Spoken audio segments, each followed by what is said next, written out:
Hello friends, welcome back to Mansi study channel. दोस्तों, आज है 15 अप्रैल 2024 और 15 अप्रैल 2024 से रिलेटेड करंट अफेयर्स के जितने भी क्वेश्चन बन सकती हैं आज की क्लास में सारी क्वेश्चन को कवर करेंगे और हर क्वेश्चन से रिलेटेड इंपॉर्टेंट पॉइंट भी मैं आपको बताऊंगी। तो आप लोग पूरा क्लास बहुत ध्यान से देखिएगा। और दोस्तों, ये क्लास आपकी मॉर्निंग सुबह 7 AM पे डेली लाइव आती है। आप सभी लोग सुबह 7 बजे इस क्लास के लिए तैयार रहा करिए। इससे आपकी तैयारी करंट अफेयर्स में बेहतर होने वाली है और आगे आने वाले सभी एग्जाम में आप लोग करंट अफेयर से रिलेटेड जितने भी टाइप के क्वेश्चन एग्जाम हॉल में पूछे जाते हैं, आप उन सभी टाइप के क्वेश्चन का आंसर बहुत इजीली दे पाएंगे। तो चलिए आगे बढ़ते हैं और आज का पहला क्वेश्चन देखते हैं। आज का पहला क्वेश्चन लिखा है, निम्नलिखित में से किसे भारतीय अंतरिक्ष अनुसंधान संगठन द्वारा अंतरिक्ष विज्ञान और प्रौद्योगिकी जागरूकता प्रशिक्षण कार्यक्रम के लिए नोडल केंद्र के रूप में नामित किया गया है? Which of the following has been designed as the nodal center for the Space Science and Technology Awareness Training Program by the Indian Space Research Organization? First option है IIT दिल्ली, सेकेंड ऑप्शन है IISc Bengaluru, third option है गुजरात विज्ञान और प्रौद्योगिकी परिषद, fourth option है दिल्ली विश्वविद्यालय।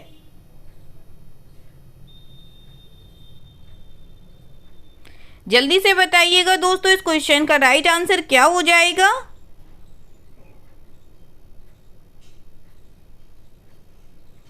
इस क्वेश्चन का जो राइट आंसर हो जाएगा फ्रेंड्स, वह है हमारा ऑप्शन नंबर सी, गुजरात विज्ञान और प्रौद्योगिकी परिषद। चलिए इस क्वेश्चन से रिलेटेड इंपॉर्टेंट पॉइंटों को पढ़ती हैं।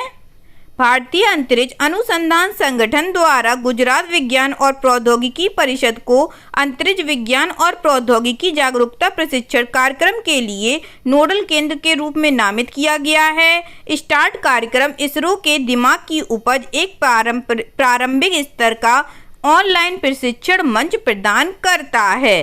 ठीक है दोस्तों, चलिए आगे बढ़ते हैं और नेक्स्ट क्वेश्चन देखते हैं।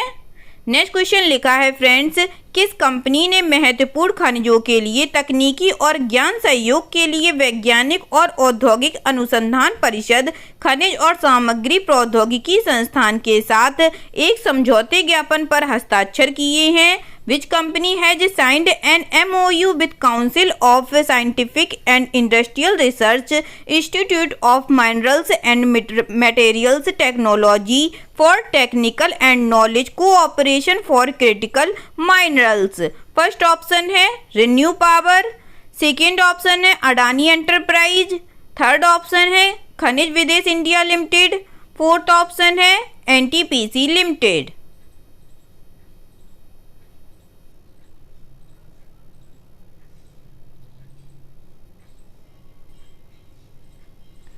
बताइएगा फ्रेंड्स इस क्वेश्चन का राइट आंसर।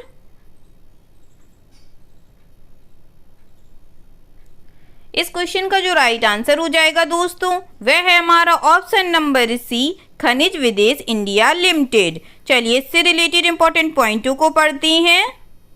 खनिज विदेश इंडिया लिमिटेड ने महत्वपूर्ण खनिजों के लिए तकनीकी और ज्ञान सहयोग के लिए वैज्ञानिक और औद्योगिक अनुसंधान परिषद खनिज और सामग्री प्रौद्योगिकी संस्थान के साथ एक समझौता ज्ञापन पर हस्ताक्षर किए हैं। MOU के तहत काबिल विभिन्न परियोजनाओं को शुरू करने के लिए CSIR IMMT की तकनीकी विशेषज्ञता और सेवाओं का लाभ उठाएगा, जिसमें धातु कर्म परीक्षण कार्य, योजनाओं के डिजाइन और विश्लेषण, प्रक्रिया फ्लोशीट के विकास और समीक्षा और खनिज प्रसंस्करण लाभकारी के लिए प्रक्रिया प्रौद्योगिकियों का चयन शामिल है और धातु निष्कर्षण भी। ठीक है दोस्तों, चलिए आगे बढ़ते हैं और नेक्स्ट क्वेश्चन देखते हैं। नेक्स्ट क्वेश्चन लिखा है friends, Indo Pacific economic framework for prosperity 5 से 6 जून को किस देश में अपना पहला स्वच्छ अर्थव्यवस्था निवेशक मंच आयोजित करेगा? The Indo Pacific economic framework for prosperity will host it's first clean economy investor forum in which country on June 5 to 6? First option है भारत, सेकेंड ऑप्शन है सऊदी अरब, थर्ड ऑप्शन है वियतनाम, फोर्थ ऑप्शन है Singapore.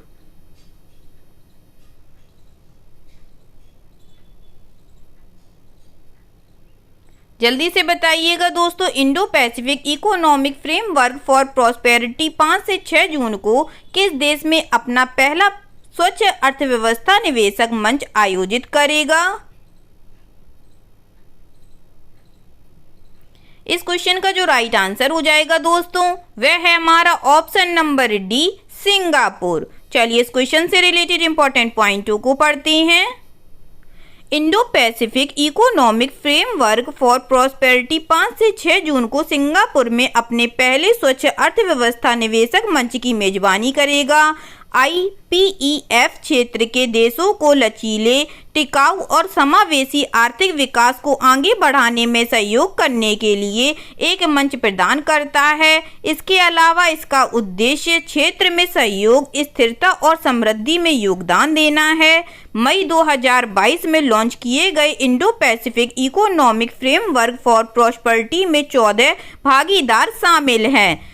First है Australia, Brunei, Darussalam, Fiji, Bharat, Indonesia, Japan, Korea, गणराज्य, Malaysia, New Zealand, Philippines, Singapore, Thailand, United राज्य और Vietnam. ठीक है दोस्तों, चलिए आगे बढ़ते हैं और नेक्स्ट क्वेश्चन देखते हैं।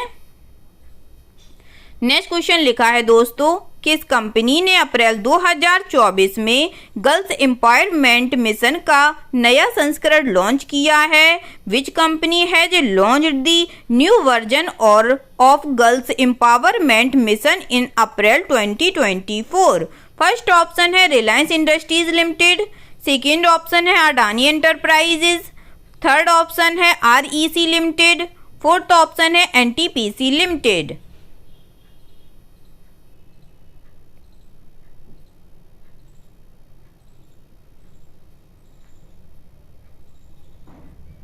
बताइएगा फ्रेंड्स, किस कंपनी ने अप्रैल 2024 में गर्ल्स एम्पावरमेंट मिशन का नया संस्करण लॉन्च किया है?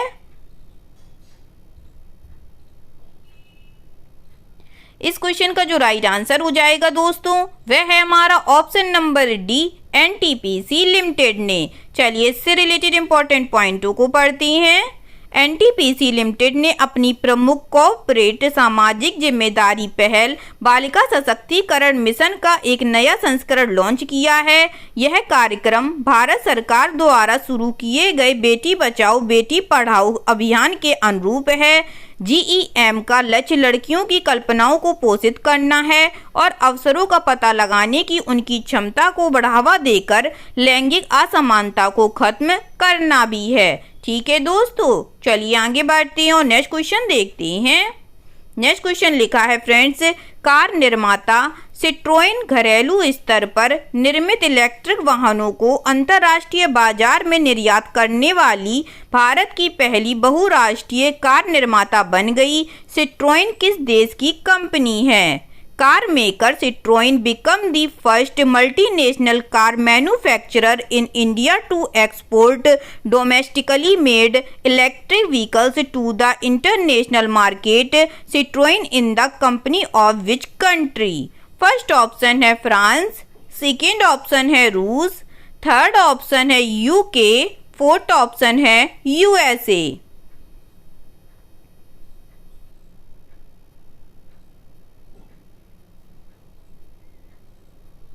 बताइएगा फ्रेंड्स, सिट्रोएन किस देश की कंपनी है?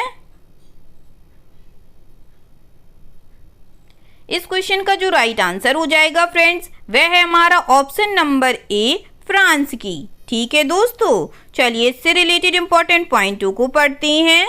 फ्रांसीसी कार निर्माता सिट्रोएन घरेलू स्तर पर निर्मित इलेक्ट्रिक वाहनों को अंतर्राष्ट्रीय बाजार में निर्यात करने वाली भारत की पहली बहुराष्ट्रीय कार निर्माता बन गई। इंडोनेशिया के लिए made in India Citroen EC3 की 500 इकाइयों की पारंपरिक शिपमेंट को कामराजार बंदरगाह से औपचारिक रूप से हरी झंडी दिखाई गई। यह कदम परिवहन के टिकाऊ और स्वच्छ तरीकों को अपनाने को बढ़ाने के लिए विद्युत गतिशीलता को लोकतांत्रिक बनाने की सिट्रोएन की वैश्विक महत्वाकांक्षाओं के अनुरूप है।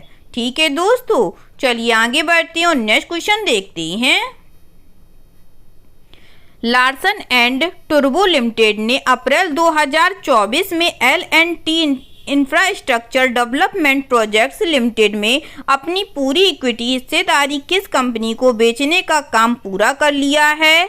लार्सन एंड टुर्बो LET has completed the sale of its entire quality stake in L&T Infrastructure Development Projects Limited to which company in April 2024? First option है रिन्यू पावर, सेकेंड ऑप्शन है अडानी एंटरप्राइजेज, थर्ड ऑप्शन है epic concessions private limited, fourth option है NTPC limited.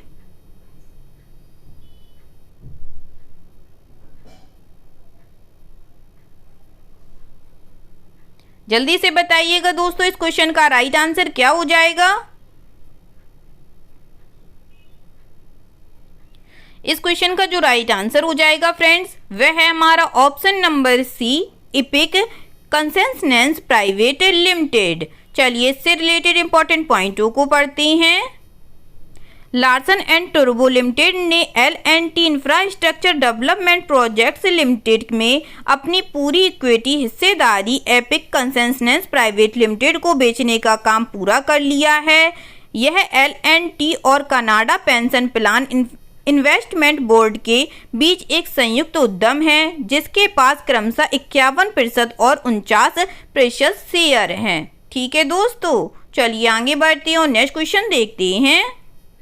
Next question लिखा है friends, अप्रैल 2024 में किस निजी bank ने लक्षद्वीप के कवरत्ती द्वीप में एक शाखा खोली है, जिससे यह केंद्र शासित प्रदेश में शाखा रखने वाला एकमात्र निजी क्षेत्र का बैंक बन गया है? In April 2024 which private bank opened a branch at Kavaratti island in Lakshadweep, making it the only private sector bank to have a branch in the union territory?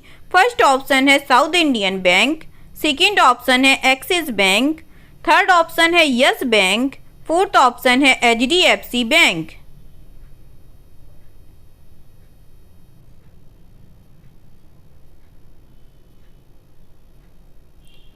बताइएगा फ्रेंड्स, इस क्वेश्चन का राइट आंसर क्या हो जाएगा?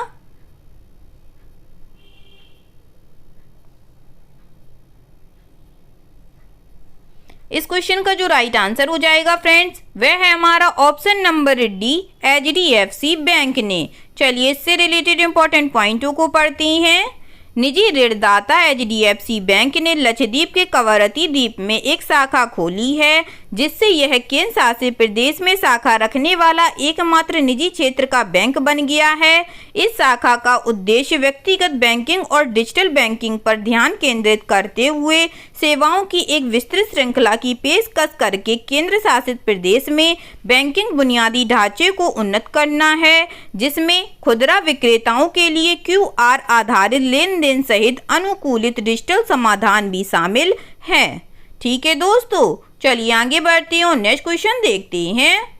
Next question लिखा है friends, अप्रैल 2024 में किस बैंक ने मुरली रामकृष्णन को 4 साल के लिए गैर कार्यकारी स्वतंत्र निर्देशक नियुक्त किया है?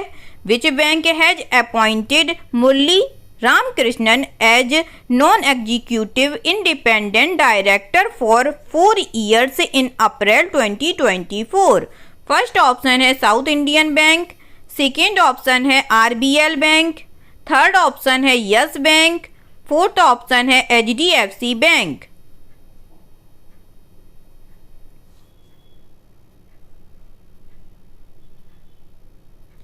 बताइएगा दोस्तों, अप्रैल 2024 में किस बैंक ने मुरली रामकृष्णन को 4 साल के लिए गैर कार्यकारी स्वतंत्र निर्देशक नियुक्त किया है? इस क्वेश्चन का जो राइट आंसर हो जाएगा फ्रेंड्स, वह है हमारा option number B, RBL bank ने। चलिए इस क्वेश्चन से रिलेटेड इंपॉर्टेंट पॉइंटों को पढ़ते हैं। निजी क्षेत्र के ऋणदाता RBL बैंक ने मुरली रामकृष्णन को तत्काल प्रभाव से 4 साल के लिए गैर कार्यकारी स्वतंत्र निर्देशक नियुक्त किया है। इससे पहले रामकृष्णन ने साउथ इंडियन बैंक के प्रबंध निर्देशक और मुख्य कार्यकारी अधिकारी के रूप में कार्य किया था।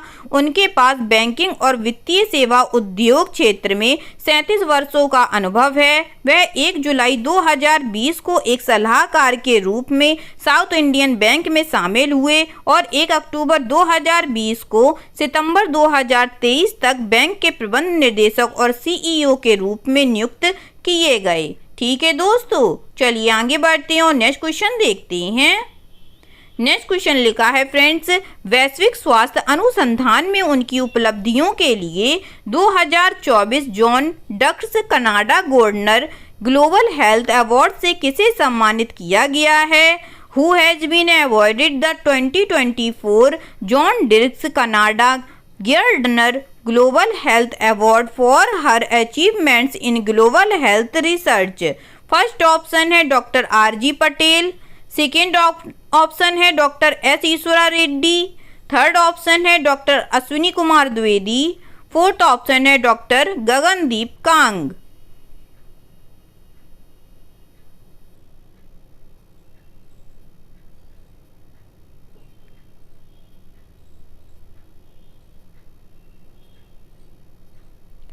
बताइएगा दोस्तों इस क्वेश्चन का राइट आंसर क्या हो जाएगा। इस क्वेश्चन का जो राइट आंसर हो जाएगा फ्रेंड्स, वह है हमारा option number D, doctor Gagandeep Kang. चलिए इस क्वेश्चन से रिलेटेड इंपॉर्टेंट पॉइंटों को पढ़ते हैं। भारत की डॉक्टर गगनदीप कांग को वैश्विक स्वास्थ्य अनुसंधान में उनकी उपलब्धियों के लिए 2024 John Dirks Canada governor global health award से सम्मानित किया गया है। यह गवर्नर फाउंडेशन के 2024 कनाडा गवर्नर पुरस्कार विजेताओं की घोषणा का हिस्सा था, जिसने दुनिया के कुछ सबसे महत्वपूर्ण बायोमेडिकल और वैश्विक स्वास्थ्य अनुसंधान और खोजों को मान्यता दी है। ठीक है दोस्तों, चलिए आगे बढ़ते हैं और आज का लास्ट क्वेश्चन देखते हैं। आज का लास्ट क्वेश्चन लिखा है फ्रेंड्स, 51वीं राष्ट्रीय महिला कैरम चैंपियनशिप 2024 का खिताब किसने जीता है? Who has won the 51st national women's carrom championship 2024 title? First option है अंशिका सिंह ने, सेकेंड ऑप्शन है मौसमी चक्रवर्ती ने, थर्ड ऑप्शन है वसुधा गुप्ता ने, फोर्थ ऑप्शन है रश्मि कुमारी ने।